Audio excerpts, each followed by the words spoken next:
what I ask you, Peter, I think that they are making the same. I don't even think they care if they're making the same mistake. I think they're making the same mistake they made in 2016, because not only did you erase what's happening in Gaza from the main stage, you created this alternate reality where you didn't even basically acknowledge the protests.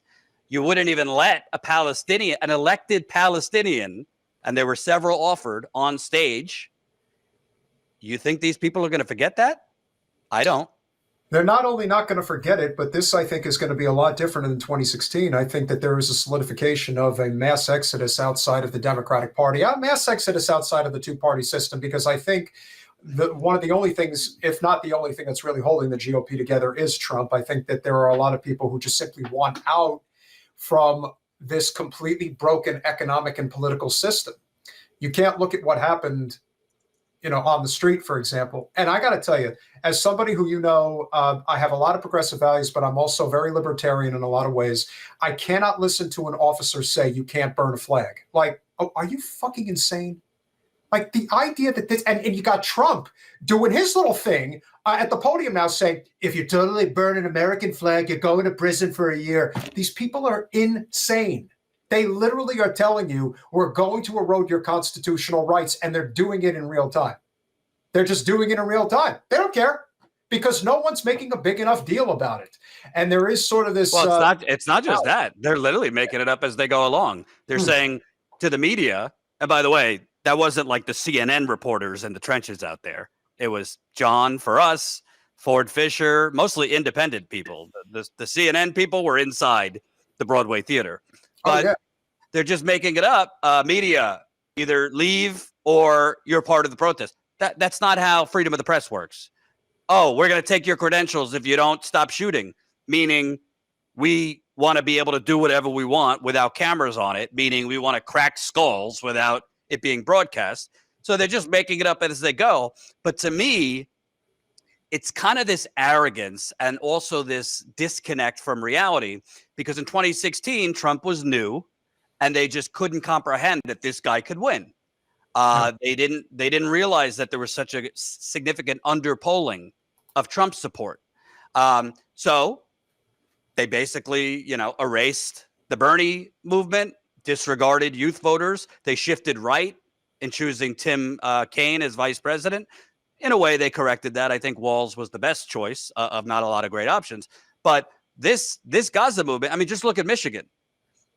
Biden won Michigan by 150,000 voters. There's over 150,000 Arab Americans registered in Michigan.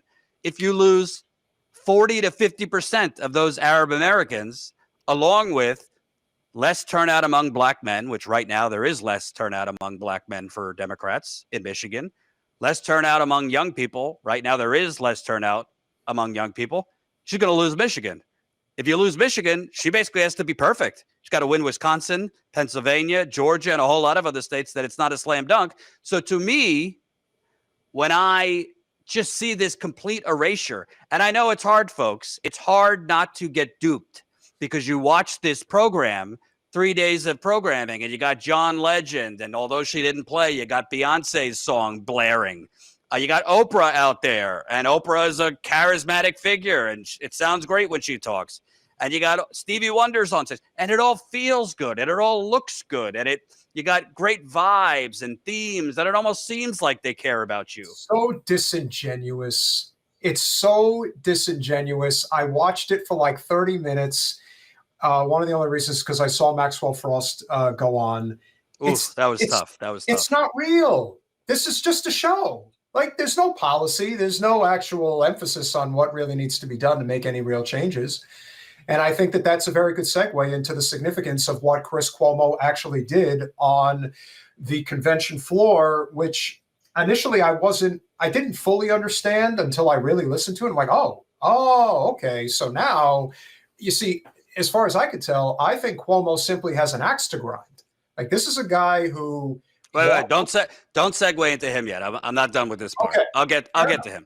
But I wanted to show you, and I know we might not get the fully angry Peter, but maybe we can get, mild to moderate. Colin, let's play this clip. It's from CNN. It's the first one on the doc. This is how they described. And by the way, this is just two, cable news, cocktail crowd people basically saying, well, what do these people in the streets really want? Like, just be happy with what you got. Let's play it.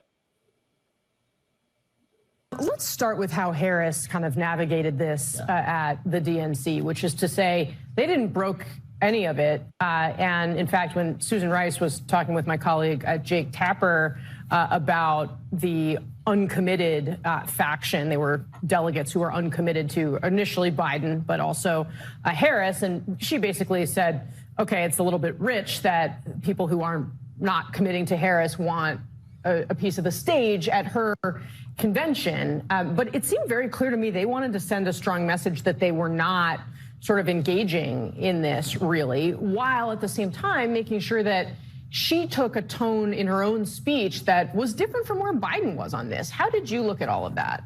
Yeah, I think that the vice president has shown a strong vision for how to resolve this current war, a call for a ceasefire exchange for hostages, a strong argument for supporting Israeli security, as well as for Palestinian self-determination, ultimately two-state solution. It's hard to understand what more people could want out of a presidential candidate. That was the most forward-leaning speech I've ever seen at a convention, and I think the crowd responded as well to her calls for Israeli security. And the folks pushing uncommitted also had a lot of behind-the-scenes engagement with the campaign. They had official events at the DNC. They were in touch directly. They did move the needle on much of the rhetoric. So that's a win. Take the win.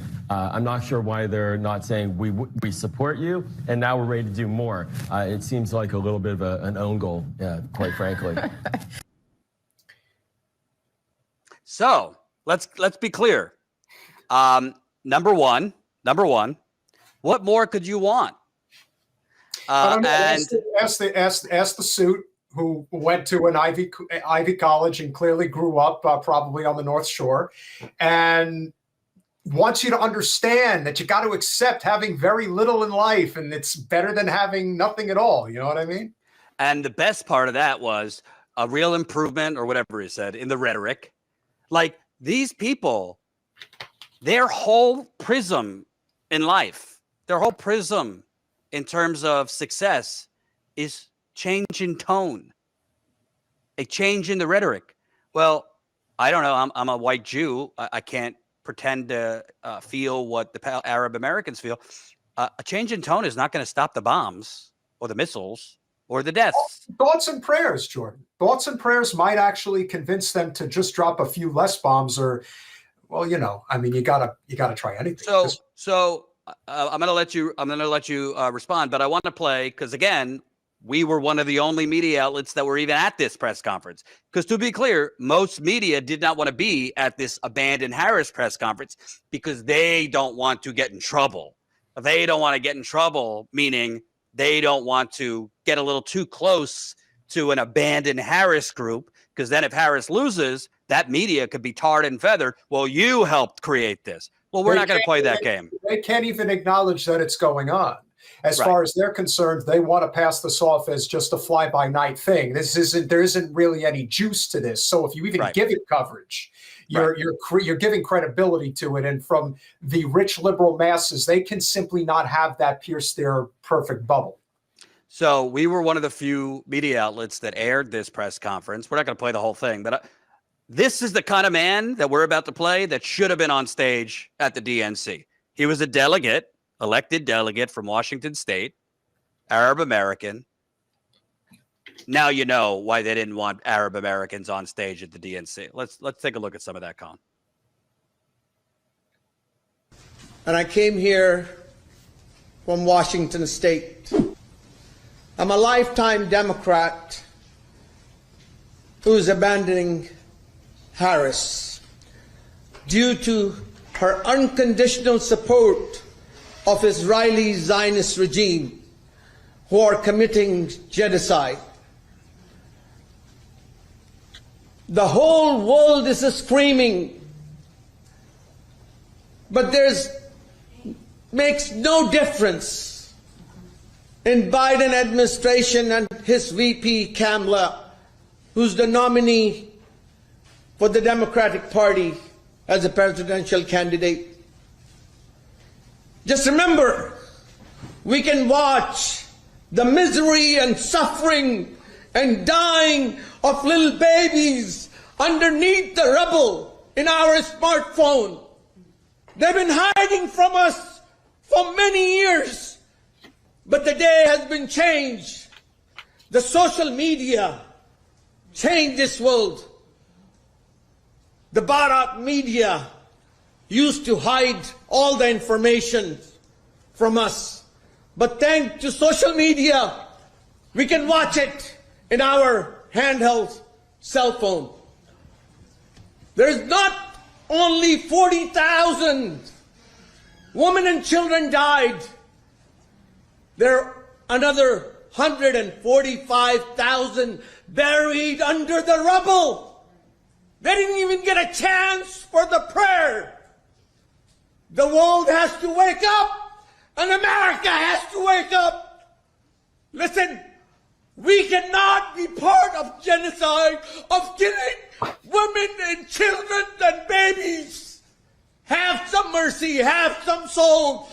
So, You Peter, know, I guess how the can you- Democratic Party, the DNC, is all How about. the fuck do you turn away from this? I don't guess- understand. How I do guess you they're all turn about- away from this.